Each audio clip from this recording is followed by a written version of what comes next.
Afternoon, everyone, and welcome to this training session that I did not come up with a creative name for.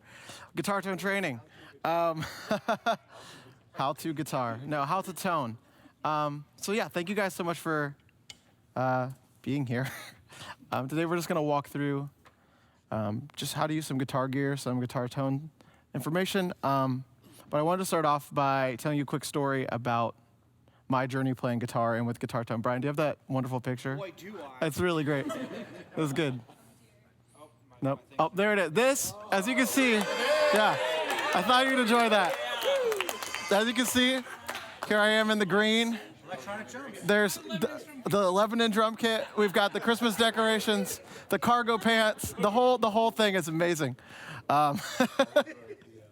I thought this is the oldest picture I could find of me playing electric guitar in a church setting, but basically that was develop year one. Yeah. No, but what you couldn't see in that picture though is just to my right was my guitar amp, and every time I would play in the band when I first started out, the sound guy would be like, "Hey, can you turn it down just a little bit more?" And then he'd be like, "Oh, just a little bit more, just turn it down a little bit more." And, you know, when the other guys that played at my church played, they'd get to turn their amp up, and the sound guy would be like, "Let me put a microphone on that for you so we can all hear it." And the thing that always confused me was that every time that I played, like I really practiced really hard, and people said, "Oh, you're playing all the right stuff, like you're doing great, man." You know, and I'd even check in like, "Hey, how did I do?" And, you know, everybody said that I was playing the right chords and doing a good job on the team. But my worship leaders didn't know how to tell me that my guitar tone wasn't good. Because they didn't play electric guitar, and they didn't know how to help me take that next step that I needed to take, even though I would have gladly taken it. So it wasn't until a year later when I bought a different guitar amp, all of a sudden the sound guy's like, "Wow, you fixed your tone, this is great." Right? And it was never the notes I was playing, it was the amp I was using and the tone that I had that was keeping me from contributing to the band. And so something that's just kind of been rattling in my head ever since we did our front of house training with Eric Lazat back in the fall. One thing that he said that just kind of stuck with me. Does anybody remember when he said, "Does anybody know the goal of my mix?" Do you remember what his answer was? Because I was expecting something technical. I was expecting something super nerdy. And he said it was to help people sing. And, you know, as silly as it might sound, like a bad guitar tone might be what's keeping you from helping people to sing to the fullest extent. You know, a bad guitar tone can undermine your ability to lead people in singing to Jesus. It can distract the congregation while they're trying to worship. It can interfere with the rest of the band. If you got people that are showing up playing the right thing, the wrong tone from the right player could be distracting the rest of your players. And in my case, like early on, I was playing the correct notes, the correct chords, but because those notes were expressed through the wrong tone, they were really just the wrong notes. And they weren't helping the band to sound better. And as a result, you know, I spent a lot of time learning parts that I thought were going to contribute to the band, that I thought were going to help people sing, but no one ever heard those parts because they actually weren't helping people to sing. And so I'd hate to see that be the case at LCBC. God's blessed us with so much. He's given us, you know, a ton of high quality gear that we have at our disposal. He's given us amazing rooms full of amazing people, and he's given us amazing volunteers and amazing staff who, you know, I think really do have a heart to lead people in worship to Jesus, to help people sing. And so today, kind of the goal for this afternoon is to set a baseline for the kind of guitar tones we're looking for at LCBC. We're going to start with the basics so that we all are just kind of on the same page about what we're looking for, how to use some of the gear that we have. We're going to take a little bit of time in the room to listen to, hey, what does a good guitar tone sound like in the context of a worship gathering? And then we're also going to spend some time talking through the helix, answering questions, and some of that. So, caveat, guitar tone isn't everything. So if you're playing the wrong notes, all the gear in the world's not going to help that. So I think, you know, we a lot of times we talk about our value of excellence, and we use that kind of as a filter of like, hey, are we doing a good job? And we ask, hey, is this excellent? So I think when it comes to guitar playing, excellence really looks like great guitar parts expressed through a great tone. And so I am working on some other resources that I'm going to share with you down the road for that first half of the equation. But today I think we're going to address the second half, the guitar tone part. And we're going to start out this afternoon by talking about before we dive into specifically our context, just talking about a guitar tone in general and how to dial that in. So I just shot you a PDF. We're going to talk today about what I didn't come up with this term myself. I stole this from someone else, but the idea of how to build a good core guitar tone. And what I mean by that, we should have gotten this PDF that looks like this. And really, like an electric guitar, core guitar tone is the essential tones that every guitar player needs to do the job.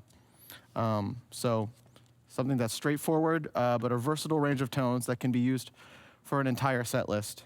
And it's the platform that, it's the core. The platform we build, the specific tones we'll use for a song, or maybe more complex, kind of like weird sounds we might use for a specific thing, are all based on, a couple really good core tones. So I asked Garrett to come up. He's going to be my guitar player today. I think we're patched in. Yeah, Garrett. Thank you. And so really a core, what I kind of think of as a core guitar tone is made of 4 elements. That's your guitar amp, that's your distortion sounds, that's 2 effects, delay, and reverb. So we're just going to walk through those. I'm going to share my approach to things I've learned when it comes to those 4 areas, and hopefully it's helpful and sets us up for what we're going to continue to talk about this afternoon. So you should have that cable there, Garrett. And so just real quick, when it comes to guitar amps, there's 2 kind of guitar amp setups. There's the combo amp, and there's what's called an amp stack. So you can see we've got one of each here.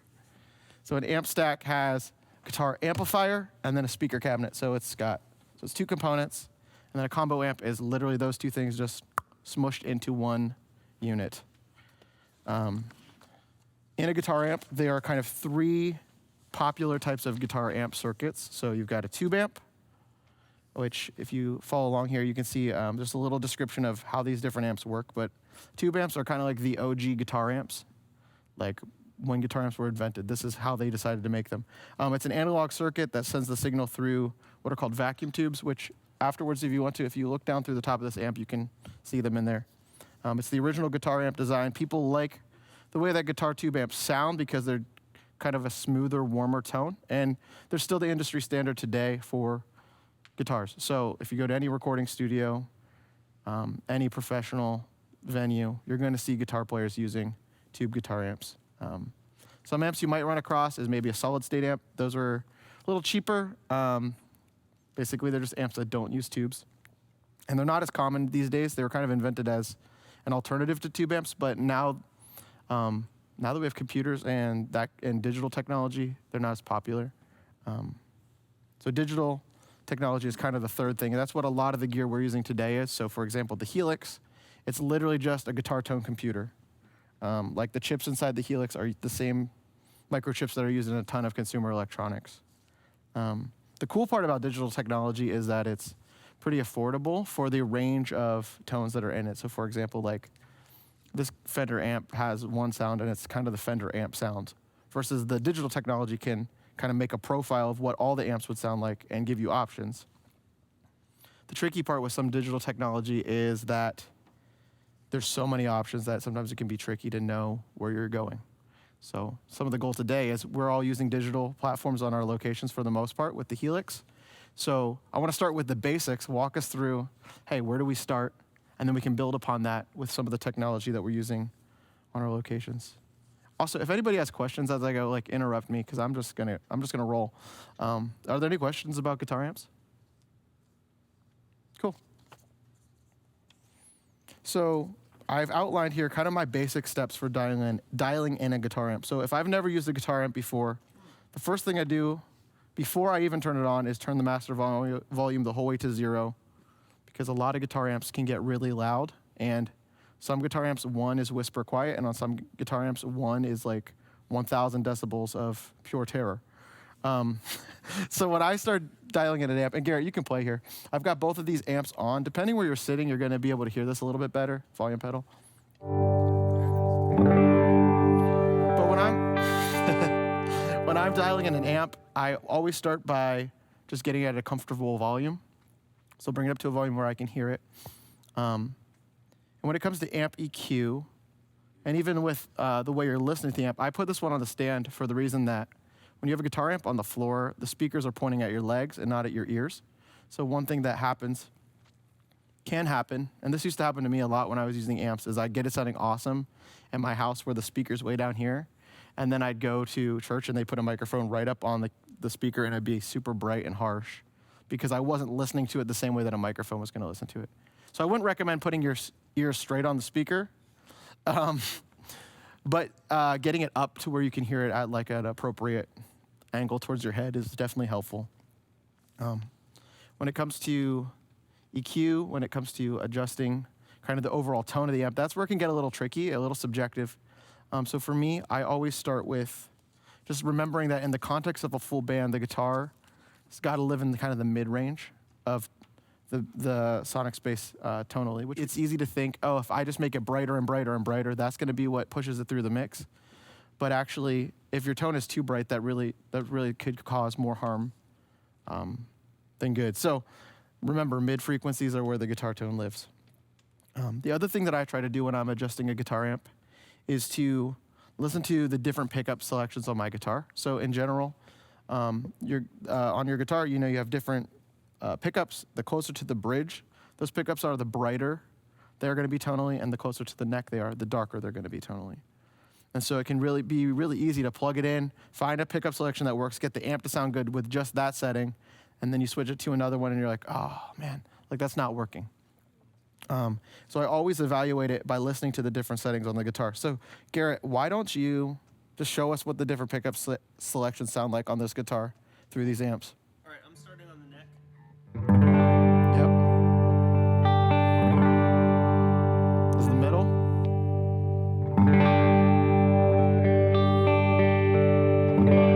And the bridge.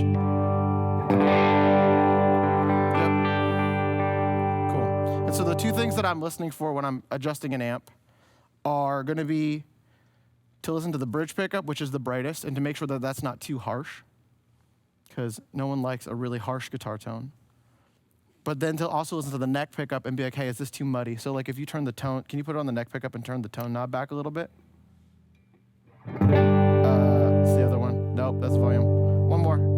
There you go. Like, that sounds not good. And so what we could do is we could adjust the amp to try to compensate for that. But like with the tone knobs up the whole way, typically you can find a happy medium between the two sounds where your neck pickups still got that fullness, it's still warm, but it's not muffled sounding. And then your bridge pickup, has that brightness, but it's not harsh. So it's easier said than done, I'll say that. So with these amp settings, and actually afterwards, you can come up and you can look at how these amps are set. Honestly, for like a lot of the music that we play with worship music, I end up turning the treble knob back on the amps like a lot. I think on this amp, the treble is on 5 and the mids are on 6 and the bass is on 9. So like sometimes the sound you're looking for doesn't always make sense with the numbers. Like it's better to just listen and to evaluate it that way as opposed to being like, well, I saw, like, there's all these websites on the internet. I follow this one thing on Instagram. Websites on the internet. I sounded so old right there. Those newfangled. No, there's this one Instagram channel that I always see that pops up that's like, here's exactly how to set your amp for this tone. And it's never right. It's always like, you have to put this right on 5 and right on 7. And I'm like, that's not going to work. Because it varies from guitar to guitar to amp. And even, you want to plug in the other guitar just so we can quickly hear how that sounds? Because what's crazy is the pickups of your guitar make a drastic difference.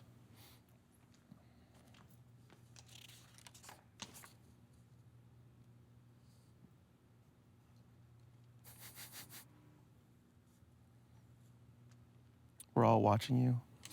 You're doing great, man. Yeah. Free bird.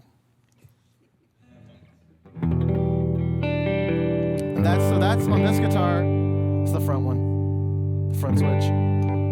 Yeah. Like that's a lot brighter than the last guitar. So if I was dialing in, and actually, why don't we do that? Just keep playing this one. So probably stop playing. I can't. Thank you. So like on this guitar, it's a lot cleaner and brighter. So I would probably tend to EQ it with a little bit more treble, with a little less treble and a little more mids, which I'll do over here. And on some guitar amps, you're going to see a knob that's called presence. And if you wonder what that is, it's just more treble. So it's like bass, mids, treble, more treble. And then some amps will have something sometimes called depth, which is usually just more bass. And so the last thing I'll do on amps is adjust the gain level. And what I do with that is similar to what I do with EQ. So a term you might hear in the guitar world a lot is an edge of breakup tone. That's what people call it a lot. And breakup is just a fancy way of saying distortion. So like I mentioned before, with your guitar with the neck and bridge pickups, you can go back to the other guitar, Garrett. With the neck and bridge pickups, typically the bridge is brighter, the neck is darker, but volume-wise, usually the neck pickup's a little quieter than the bridge pickup. So what I like to do is set the amp so that the volume difference between the neck pickup and the bridge pickup is where the difference in distortion happens on the amp, if that makes sense. Everybody tracking? I know that's kind of a weird. So I can show you with this actually. I'm actually gonna turn this amp off for a second. So Garrett, if you play on that. So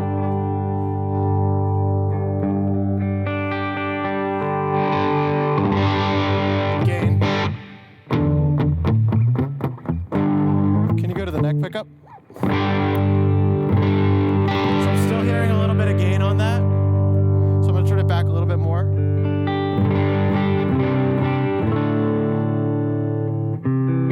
So it's starting to feel clean on the neck pickup there. So if you switch to the bridge pickup now, hear it? That's like the sweet spot where you can hear the gain kind of come in when you switch to the bridge pickup away from the neck pickup. Does anybody have any questions about that? Yeah, Chris.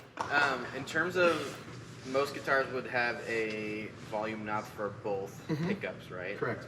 Would you recommend setting those first and then moving to onto your amp? Or Great question. Typically, when I play guitar, I just have all the knobs up the whole way. The only exception to that is if you have a guitar where like there's an extreme difference in them tonally. So you like go to do the stuff I was talking about with the amp, and no matter what, the neck pickup is too dark compared to the bridge pickup, in which case then I would actually cut some of the, turn the tone down on the bridge pickup and brighten the amp overall. Or sometimes that happens volume-wise where one is way louder than another. And typically I've found those issues happen when there's actually something not set up correctly on your guitar, because you can actually adjust the different heights of the pickups, and if all of that is correct, typically you don't need to adjust. Like I would say 98% of the time I just have all the knobs up the whole way on my guitar. And that's not always true for all styles of music, but what we're playing is pretty straightforward tonally from the guitar, so wide open is usually the way to go with that.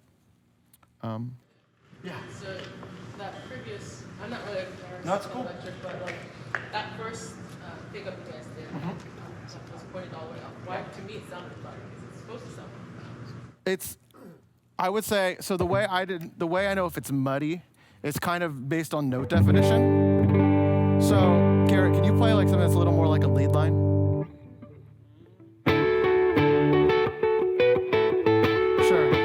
So what I'm listening for is, can I still hear the definition from note to note? And as we add more distortion, that kind of stuff will become more apparent. So a lot of times as I'm moving on, I'm constantly going back and tweaking the amp a little bit, doing that pedal, amp, going back. So it's more of a cyclical thing. It's not a once or done thing. Yeah, of course, great question. So then after I've dialed in amps, kind of the next thing is overdrive. And you can turn the page, you'll see lovely description here. And that's where we'll go to the pedal board. So kind of the way I think about overdrive is it's great to have options. And with overdrive specifically,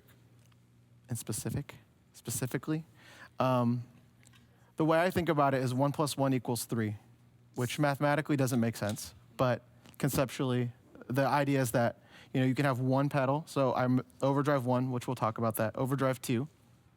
And individually, you can use each of those, so that gives you 2 options. But then you set them so that you can have them both turned on at the same time, and that gives you a third option.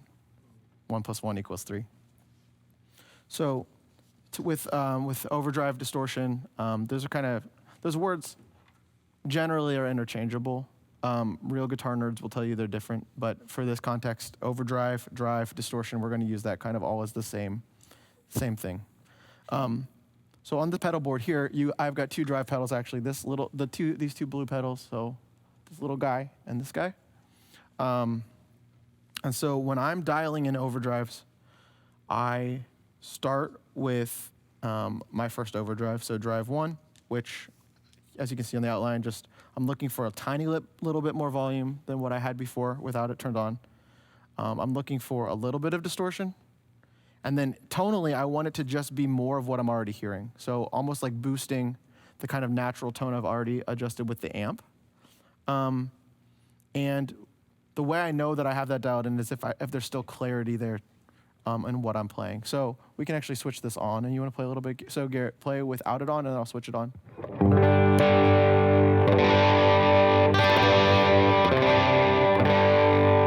I might actually dial that back a little bit.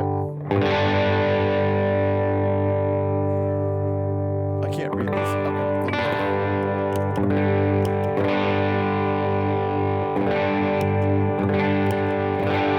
So you can hear they're pretty similar. The only difference is that kind of extra distortion. And the way I know that I've set that level is like what he was just playing there with a full open chord. You can still hear the clarity in the note definition. And even on the neck pickup, you should be able to hear that as well. Where you can hear the individual notes and it's not too muddy sounding. And then with the second overdrive, any questions about that? Sorry, don't want to move too quickly. Cool. With the second overdrive, we're looking for that same subtle volume increase. We want it to make the sound fuller. And we're also keeping in mind that we want mid-frequencies to be forward. So it can be easy to get those tones too bright or maybe even too dark. One thing I'll mention with worship guitar tones, and that's kind of been my filter for all of this, is that worship guitar players in general tend to set their guitar amps so that they're pretty bright tonally. So when we're talking about that mid-range forwardness with the amp, in other genres of music, that's not necessarily the case. Like, if I was gonna do like a bunch of John Mayer covers, I wouldn't use as many mids on the amp. I would just set the pedals to be brighter. So stylistically, one thing you might run into with worship stuff is it feels like you're turning the tone adjustments on your pedals back pretty far, which you can see that here. Like on this first pedal, the tone is straight up, and then the second one I'm gonna show you, it's actually turned back, like past, in the first like 1/3 of the range. I actually have it turned back pretty far because I'm setting the amps so they're brighter, which is so that our clean tones have that definition that we were talking about earlier. And so with the second drive, which I'll turn on now, we wanted to add fullness to the tone, keep those mid-frequencies forward. Yeah, and this is probably the tone we're gonna use the most when we're playing, is just having this pedal on. So you wanna play clean again, Garrett? Cool.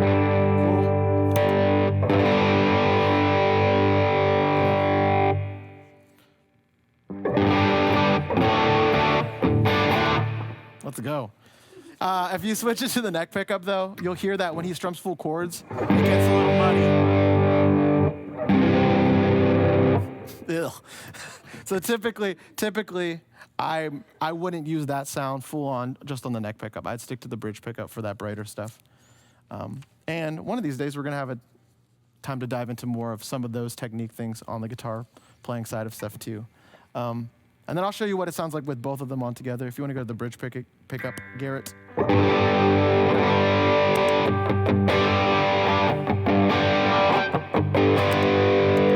So really quickly, this is no drive. Option 1. Option 2. Option 3.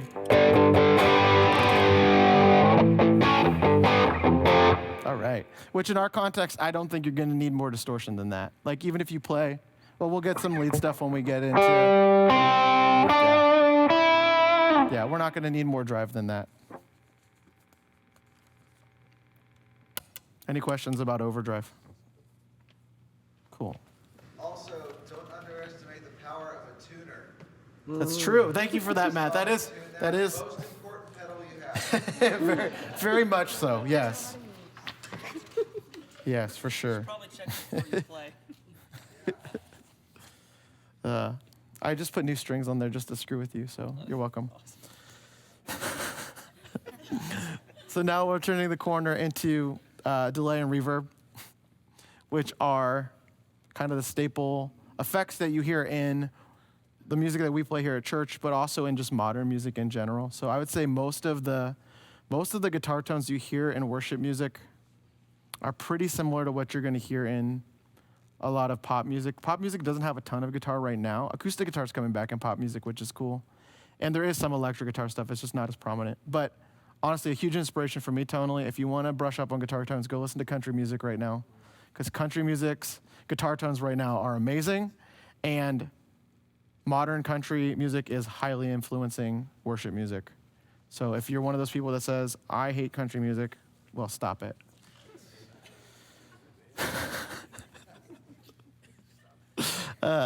Gosh. So a couple things about delay in worship music. It's kind of become the staple worship thing, right? Like if I'm in a couple guitar groups, I'm on a guitar group on Facebook, and one of the things that come up and get time and time again when there are guitar players who don't play in church talk about guitar players who play in church. They're like, oh my gosh, they just use so much delay. But one thing that, and I would actually say that is shifting a little bit in worship music in the past couple of years. One thing that I'm hearing is delays that are in the worship guitar tones now are a lot darker. Before they used to be, there was a lot of people would say, oh, you just got to sound like U2 to play in church. And U2 is amazing, but worship music doesn't sound like U2 right now. It sounds like Coldplay and country music. And so one of the things that has shifted is that we don't have those super bright percussive delays as much as they're warmer and fuller. So common uses of delay are using dotted eighth delay or quarter note delay. So just to give you an idea of what that sounds like, a quarter note delay is when I'm going to be honest and say I pulled out the timeline, and it's really amazing, but I sometimes mess it up when I try to use it. But I have dotted eighth set up here. So dotted eighth is kind of the most common one. So if you want to, here we go. That's your tempo. So you hear it hits, and then skip, skip, skip. As opposed to being, oh gosh, how do I do this? Hang on, I can do it.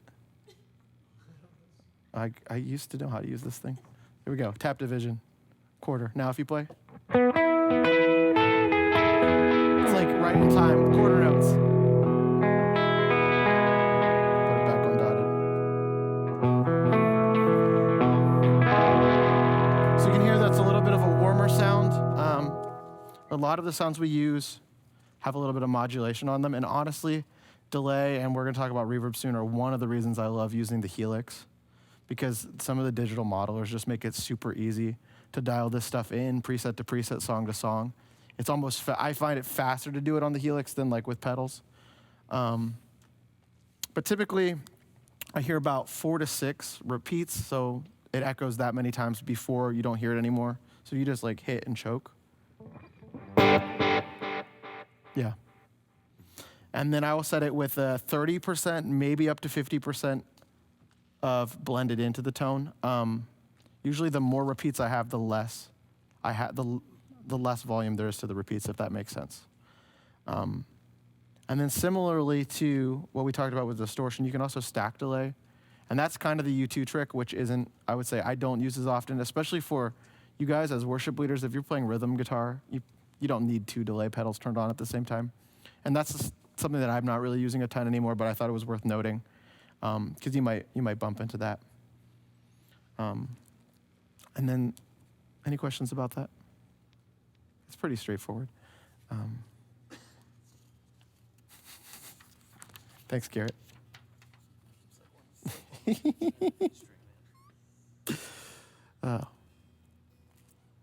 And so the last, Cameron, any modulation on the delay? I can put, actually, why don't we hear that? I can put a little bit on here if I can remember how to do it.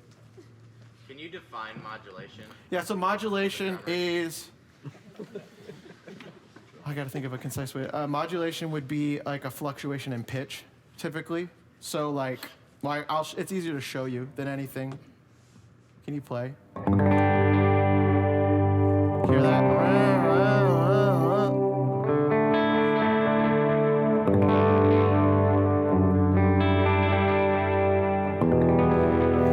So modulation on this, I typically go for a slower speed. I don't like to hear it. Like, if we turn it way up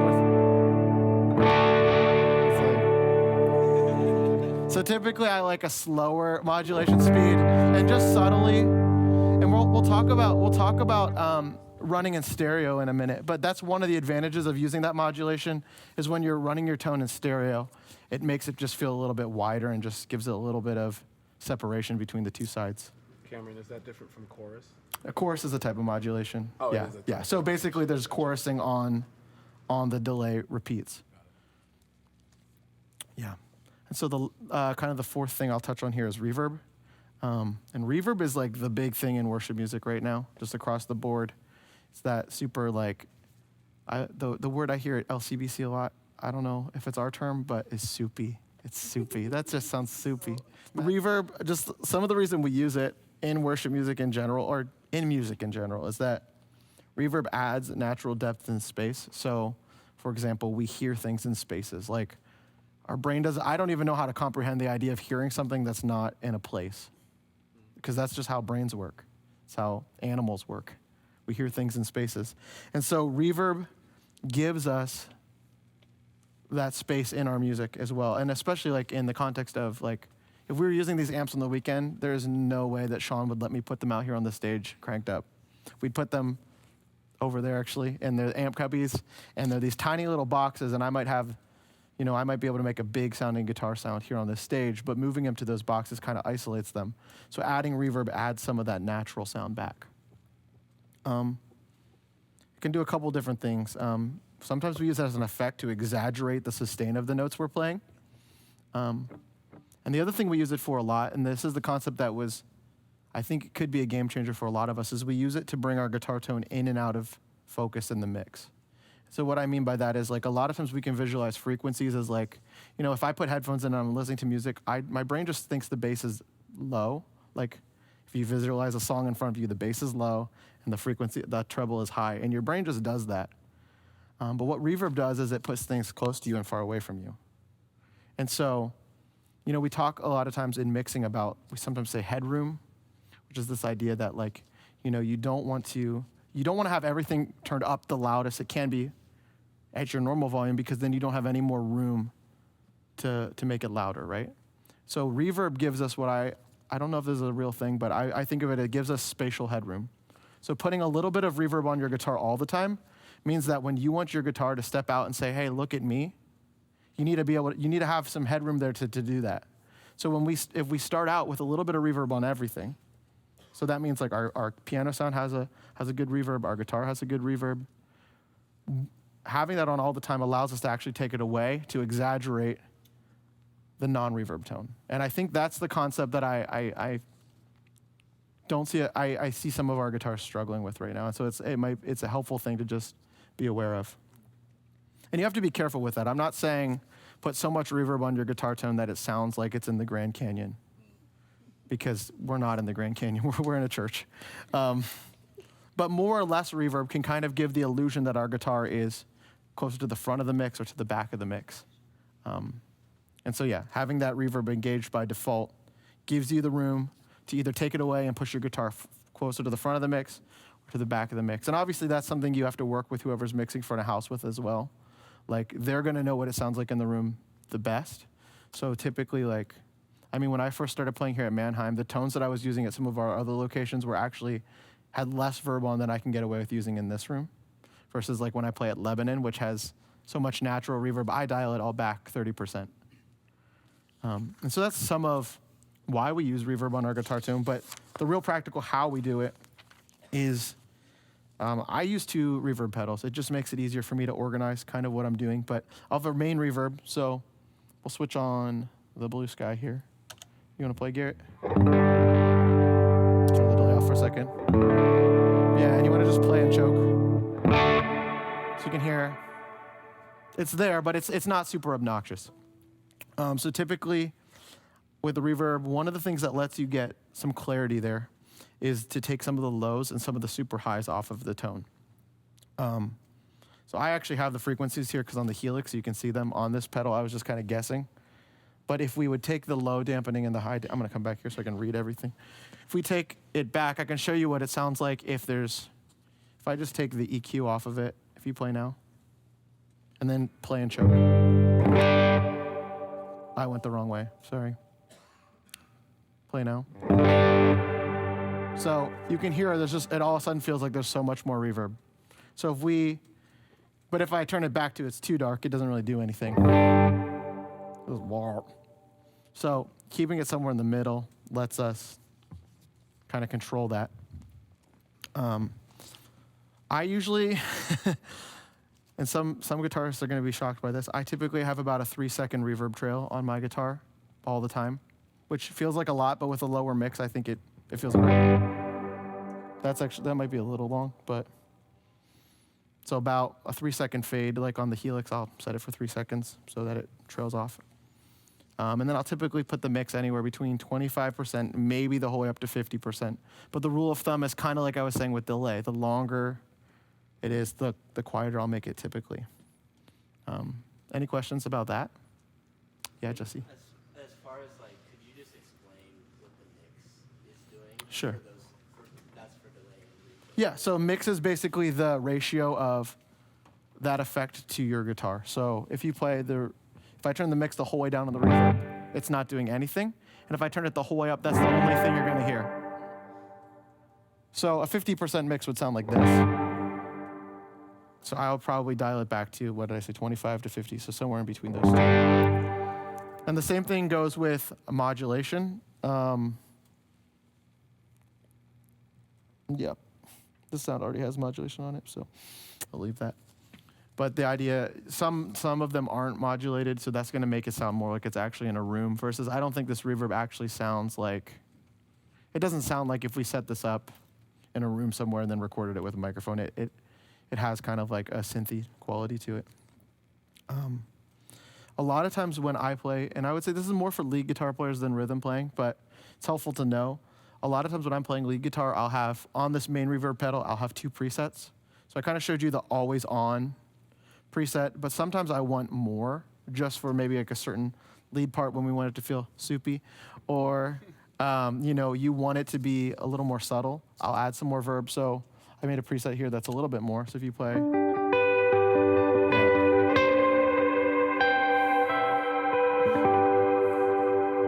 makes me happy.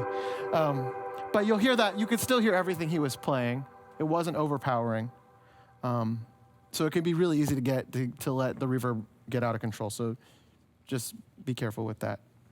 A second reverb pedal I have here is for swells. So one thing I've found is the kind of sounds that I want to use for reverb for like a big long swell, which you guys know what I mean by like reverb swells. Kind of that like where we use it almost like a pad kind of sound with guitar. What? Oh, it's like Finding Nemo, where she's like, I speak whale. I speak whale every weekend on my guitar. No, typically for a reverb swell, I use a darker tone, and I'll use a really long trail, and then I'll usually have a 50% mix. And so I found that's almost easier to do with 2 separate pedals, just so that I can leave one. When I'm ready to do swells, here's the button I do for that. Instead of trying to make one pedal that has different presets, that can get tricky. So the volume pedal's on the table. I'll swell for you, Garrett. Yeah, you got it. So with the Hall of Fame, here I just have a super long reverb setup. So you just yeah.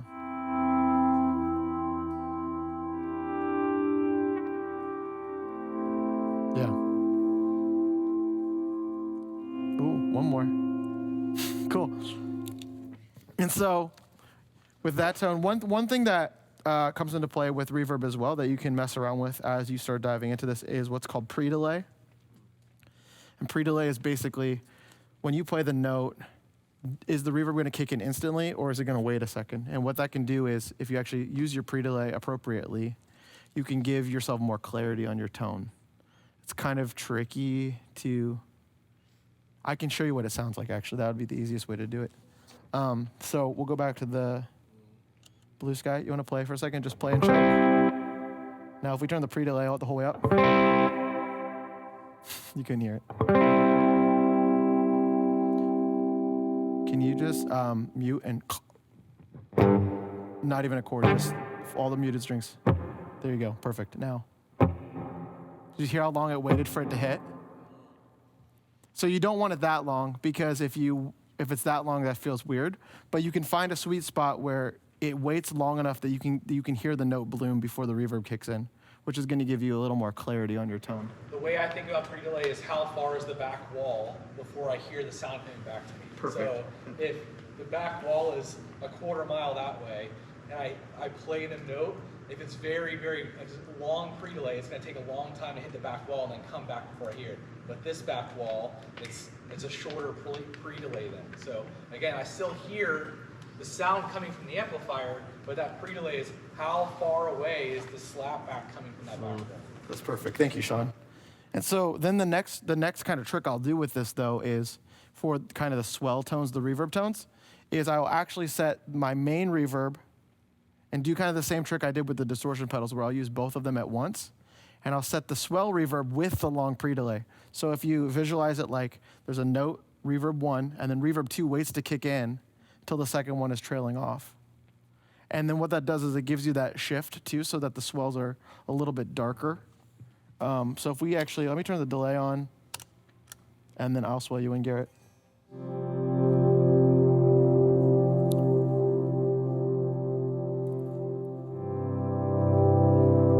So that's with the delay on and both reverbs on. And this swell verb might be a little bit long, but it's a dark enough tone and it's a low enough level that it's not going to interfere with if you're just doing a simple swell like that. But if you would use this much verb on a lead line, for example, it's going to sound terrible. So here, let me turn the drive on. Go ahead.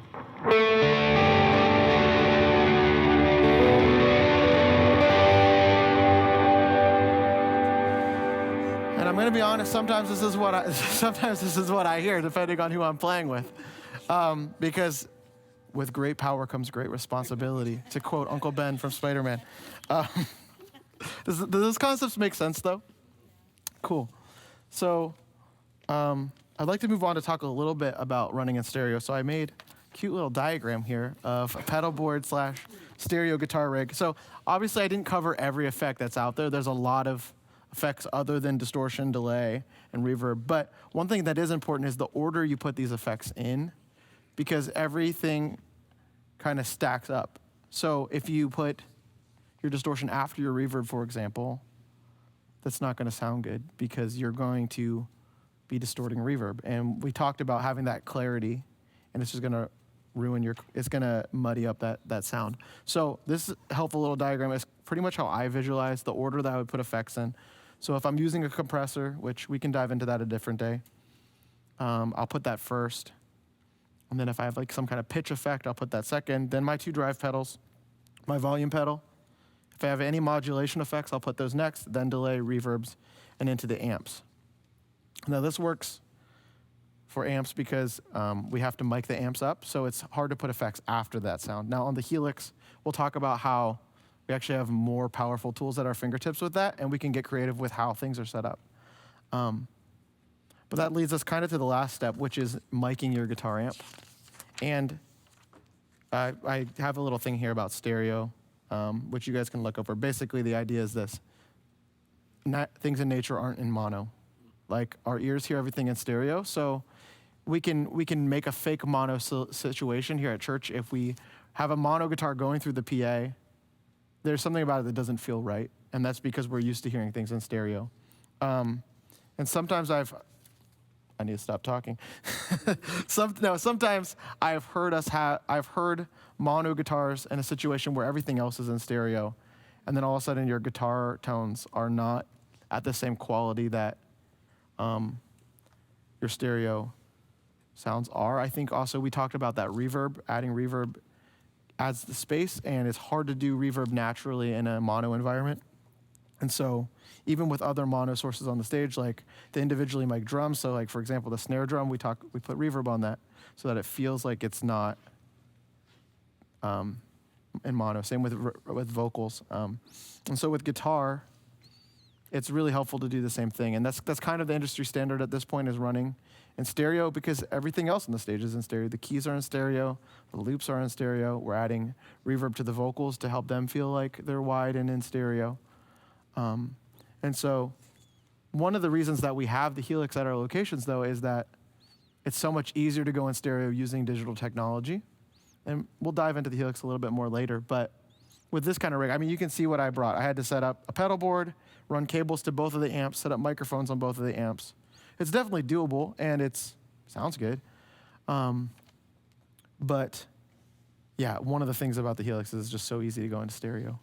And so I did want to talk briefly about mic placement, which Sean, feel free to interject at any point. But generally, when you're putting a microphone on the guitar amp, the way to think about it is the closer to the middle of the speaker you put the microphone, the brighter it's going to be. So side to side, if we move the microphone towards the middle, it's going to be brighter. If we move it to the side, it's going to be darker. And the closer we put it to the amp, the more bassy the tone is going to be, and the further away we move it, the more bass is going to go away. And specifically, when you talk about the speaker, you're talking about the cone of I'm talking about the cone of the speaker. So, like in this guitar amp, the speaker is actually, you can feel it. The speaker starts here and goes to here. And so everything else here actually isn't a speaker. So like in this example, I did not do a good job of doing my homework because I put the mic the whole way on the side. So if we were going to mic this up properly, I would probably find the middle of the speaker. So we're going to say, yeah, it's right in, I'd probably start right about there actually. And for example, on this other amp, like this box has 2 speakers in it. So if we're going to mic one of them, we have to find, I did a good job on this one. But if we're going to, so the middle of the speaker would be right about here. Any more thoughts on miking, Sean? Yeah, sometimes I'll even take my flashlight on my phone and literally go and shine in, and it allows me to perfect. see where the cone is. So I immediately go here, the cone's here. So now, I have a good view of my next time. So again, with that drawing is a huge, like that's an asset right there on that sheet. So you can have this sounding amazing, standing right in front of it, but then you go and don't care about what the mic placement is, and all of a sudden all the good sounds went away. And so, again, the benefit of the Helix is you plug it in and it sounds the way it sounds. Whereas this, it's like, okay, where do I want it to sound? I have a good mid-sounding thing, but all of a sudden it's very muddy because the microphone's not in front of the cone. So again, you can stand there, you can throw your ears in, strum, play. I know there's times where we'll even go and have front of house shout back. Oh, you know what? Go ahead and slide that in to get a little more clarity with it. And then again, it was too muddy, so you can even try pulling away from the amplifier. Yeah. So, but mic placement will make or break every single thing you do on your pedal board. Everything. And if you're not paying attention to it, it will be like, man, I spent an hour dialing stuff my pedals in, and it's not great. And a lot of it is trial and error. Just like making adjustments on the pedals is like, oh, what does this sound like? What does this sound like? It's very similar. Now, there are times, too, where you'll see some people come in with, they know the sweet spot of their amplifier, and they'll tape out a spot on the grill, and that can be really helpful, too, to know, hey, you know what, I spent a lot of time on this. I know my settings in the pedals, and now I know, like, it's where's a good spot for this type of microphone for this type of amplifier. So you're adding variables everywhere in the chain. And so what's very valuable when we talk about digital technology is you can eliminate a ton of variables, or you have more control of variables of saying, hey, we know this is a pretty good preset, let's just stick with that. So Yeah, and a couple months ago, actually, I used this pedal board with different amps though, and part of it was after I had things dialed in, we put the amps in the amp cubbies. I played, and I have a wireless guitar pack, and I actually came out of the room and heard what it sounded like. And I was working with Andrew Gaiman then, and he was like, oh, this one amp is super bright. So I just came back in the amp cubby and moved the microphone just an inch away from the middle, and like that got us really close to what we were looking for. So your thought process could be, well, it doesn't really matter where the mic's at. We'll just fix it with EQ in front of house. Yeah. The whole goal is to make the source sound the best that it can. And so that means, with thinking about drums, the snare needs to sound great at the snare. The guitar tone needs to sound great at the amplifier. Yes, you can make adjustments, but you're really just cutting or boosting the turd that you have. Yeah. Don't work. Yeah, don't work with that. Work with the source. Yeah. Well, on that note, I'd actually love to move out into the room, and we're going to listen to some of these tones in context. We're going to go back and listen to a couple weekends ago. I think it was Jordan and I playing guitar for one of our broadcast gatherings. So we're going to go out in the room, and I actually recorded some guitar tones that might be more similar to what I've heard at times, and then Sean's going to kind of show us how those alternative tones affect the mix. So why don't we head out in the room, and we're going to